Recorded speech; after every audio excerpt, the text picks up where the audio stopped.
लाचार रोगी लचर सुविधाएं। रोहित कौशिक का ये आर्टिकल है। इसमें ये लिखते हैं कि धीरे धीरे सरकारी अस्पतालों की स्थिति में सुधार हो रहा है, मगर देश की जनसंख्या को देखते हुए ये सुधार काफ़ी नहीं है। इस दौर में भी देश के अनेक सरकारी अस्पतालों में कर्मचारियों की भारी कमी है। इतना विकास होने के बावजूद जिला सरकारी अस्पतालों में सभी परीक्षण नहीं हो पाते। इस वजह से रोगियों को निजी डॉक्टरों से परीक्षण कराने पड़ते हैं। कई बार सरकारी सेवा में कार्यरत डॉक्टर लापरवाही बरतते हैं, तो कई बार सरकारी डॉक्टर संसाधनों के अभाव में बेहतर काम नहीं कर पाते हैं। अनेक जगहों पर सरकारी अस्पतालों में वर्षों तक मशीनें खराब पड़ी रहती हैं और डॉक्टरों द्वारा विभाग को कई पत्र लिखने के बाद भी व्यवस्था में सुधार नहीं हो पाता है। ऐसे माहौल में योग डॉक्टर का उत्साह कम हो जाता है। इसलिए लापरवाह डॉक्टरों पर कार्रवाई और ईमानदार डॉक्टरों के समर्पण को व्यवस्था की मार से बचाने की अपेक्षा स्वाभाविक है। हाल ही में दिल्ली के राम मनोहर लोहिया अस्पताल में भ्रष्टाचार का खुलासा हुआ। इस अस्पताल में दो चिकित्सकों समेत 11 लोगों को गिरफ्तार किया। उन पर रिश्वत लेकर कुछ खास कंपनियों के उत्पाद को बढ़ावा देने का आरोप है। उन पर मरीजों से भर्ती करने के लिए अवैध रूप से वसूली का भी आरोप है। जब देश की राजधानी के अस्पताल में भ्रष्टाचार को बढ़ावा दिया जा रहा है, तो दूर दराज के अस्पतालों की स्थिति का सहज ही अंदाजा लगाया जा सकता है।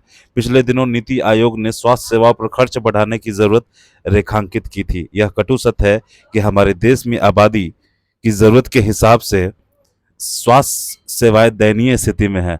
भारत में स्वास्थ्य सेवाओं में जीडीपी का मात्र 1.5% खर्च होता है। दुनिया के कई देश स्वास्थ्य सेवाओं के मद में 8 से 9% तक खर्च कर रहे हैं। कोरोना काल में हमारे देश की लचर स्वास्थ्य सेवाओं की पोल खुल गई है। अगर हमारे देश का स्वास्थ्य ढांचा बेहतर होता, तो कोरोना काल में जनता को ज्यादा सुविधाएं दी जा सकती थी। उस वक्त जहां एक और अनेक डॉक्टर कई तरह के खतरे उठाकर अपने कर्तव्यों का निर्वहन कर रहे थे, वहीं दूसरी ओर अनेक निजी अस्पतालों का ध्यान आर्थिक लाभ कमाने पर था। इस दौर में भी जब गंभीर रोगों से पीड़ित मरीज के लिए अस्पतालों में स्ट्रेचर जैसी मूलभूत सुविधाएं न मिल पाए, तो देश की स्वास्थ्य सेवाओं पर सवाल उठना लाजमी है। इस प्रगतिशील दौर में भी ऐसी अनेक खबरें प्रकाश में आई हैं कि अस्पताल गरीब मरीज के शव को घर पहुंचाने के लिए एम्बुलेंस तक उपलब्ध नहीं करा पाए। गौरतलब है कि पिछले दिनों centre for disease dynamics, economics and policies द्वारा जारी एक रिपोर्ट में बताया गया है कि भारत में लगभग 6 लाख डॉक्टरों और 20 लाख नर्सों की कमी है। भारत में 10,189 लोगों पर एक सरकारी डॉक्टर है, जबकि विश्व स्वास्थ्य संगठन ने 1,000 लोगों पर एक डॉक्टर की सिफारिश की है। इस तरह से हमारे देश में 483 लोगों पर एक नर्स है। रिपोर्ट के अनुसार भारत में एंटीबायोटिक दवाइयों के लिए प्रशिक्षित कर्मियों की कमी है, जिसमें जीवन रक्षक दवाइयां मरीजों को नहीं मिल पाती हैं। हमारे देश में व्यवस्था की नाकामी और विभिन्न वातावरणीय कारकों के कारण बीमारियों का प्रकोप ज्यादा होता है। भारत में डॉक्टरों की उपलब्धता वियतनाम और अल्जीरिया जैसे देशों से भी बदतर है। हमारे देशों में इस समय लगभग 7.5 लाख सक्रिय डॉक्टर हैं और डॉक्टरों की कमी के कारण गरीब लोगों को स्वास्थ्य सुविधाएं मिलने में देरी होती है। यह स्थिति अंततः पूरे देश की स्वास्थ्य को प्रभावित करती है। स्वास्थ्य और परिवार कल्याण पर गठित संसदीय समिति ने पिछले दिनों जारी अपनी रिपोर्ट में माना है कि हमारे देश में आम लोगों को समय समय पर स्वास्थ्य सुविधाएं न मिलने के अनेक कारण हैं। हमारे देश में आम लोगों को समय पर स्वास्थ्य सुविधाएं न मिलने के अनेक कारण, इसलिए स्वास्थ्य सुविधाओं को और तीव्र बनाने की आवश्यकता है। दरअसल स्वास्थ्य सेवाओं के मुद्दे पर भारत अनेक चुनौतियों से जूझ रहा है। हालात ये हैं कि जनसंख्या वृद्धि के कारण बीमार लोगों की संख्या बढ़ती जा रही है। गरीबी और गंदगी के कारण विभिन्न संक्रामक रोगों से पीड़ित लोग इलाज के लिए तरस रहे हैं। गौरतलब है कि चीन, ब्राजील और श्रीलंका जैसे देश स्वास्थ्य के क्षेत्र में हमेशा ज्यादा खर्च करते हैं, जबकि पिछले 2 दशक में भारत की आर्थिक वृद्धि दर चीन के बाद शायद सबसे अधिक रही है। इसलिए पिछले दिनों योजना आयोग की एक विशेषज्ञ समिति ने भी यह सिफारिश की थी कि सार्वजनिक चिकित्सा सुविधाओं के लिए आवंटन बढ़ाया जाए। विडंबना है कि भारत की स्वास्थ्य योजनाओं भी लूट खसोट की शिकार है। दूसरी ओर निजी अस्पताल और डॉक्टर चांदी काट रहे हैं। पिछले दिनों भारतीय चिकित्सा परिषद ने डॉक्टरों द्वारा दवा कंपनियों से लेने वाली विभिन्न सुविधाओं को देखते हुए एक आचार संहिता के तहत डॉक्टरों को दी जाने वाली सजा की रूपरेखा तय की थी। मगर अब भी डॉक्टर दवा कंपनियों से विभिन्न सुविधाएं प्राप्त कर रहे हैं। इसका बोझ रोगियों पर पड़ा है।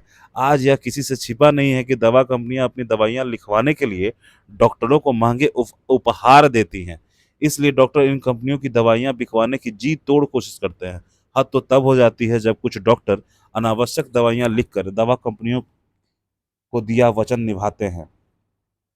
इस व्यवस्था में डॉक्टर के लिए दवा कंपनियों को का हित रोगी के हित से ऊपर हो जाता है, पर जो डॉक्टर सेवा भाव से मरीजों के हितों के लिए रात दिन एक कर रहे हैं, उन पर भला कौन उंगली उठाएगा।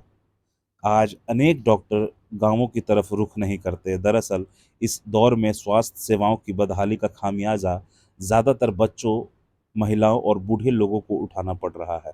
इसी वजह से देश में अनेक राज्यों में जहां एक और बच्चे विभिन्न गंभीर बीमारियों के कारण काल के गाल में समा रहे हैं, तो दूसरी ओर महिलाओं को भी बुनियादी स्वास्थ्य सुविधाएं उपलब्ध नहीं हो पा रही हैं। इस मामले में वृद्धों का हाल तो और भी दयनीय है।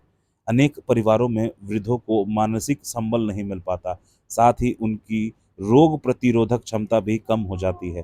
ऐसी स्थिति में उन्हें ज़रूरी स्वास्थ्य सेवाएं भी मुहैया न हो तो उनका जीवन नरक बन जाता है। इसलिए सरकारी स्वास्थ्य सेवाओं का चुस्त दुरुस्त और ईमानदार होना न केवल स्वास्थ्य की दृष्टि से बल्कि सामाजिक दृष्टि से भी ज़रूरी है। दुर्भाग्यपूर्ण यह भी है कि अभी तक ऐसा नहीं हो पाया है। देश की आर्थिक और सामाजिक विकास हेतु बदहाल सरकारी स्वास्थ्य सेवाओं को पटरी पर लाने के लिए गंभीर पहल की आवश्यकता है। धन्यवाद। दोस्तों, ये जो आर्टिकल है ये हमारे भारत के हेल्थ सेक्टर की वर्तमान स्थिति को बताता है और ये आपके आंसर राइटिंग और इंडियन इकोनॉमी, हेल्थ सेक्टर और बहुत सारे जगहों पे इसका यूज़ आप कर सकते हैं। इसमें दिए गए विभिन्न फैक्ट्स आपके एग्जाम के पॉइंट ऑफ व्यू से इम्पोर्टेंट हो सकते हैं। धन्यवाद। अगर दोस्तों आप लोग को मेरा प्रयास अच्छा लग रहा है तो प्लीज़ चैनल को लाइक, शेयर और सब्सक्राइब करना न भूलें। धन्यवाद।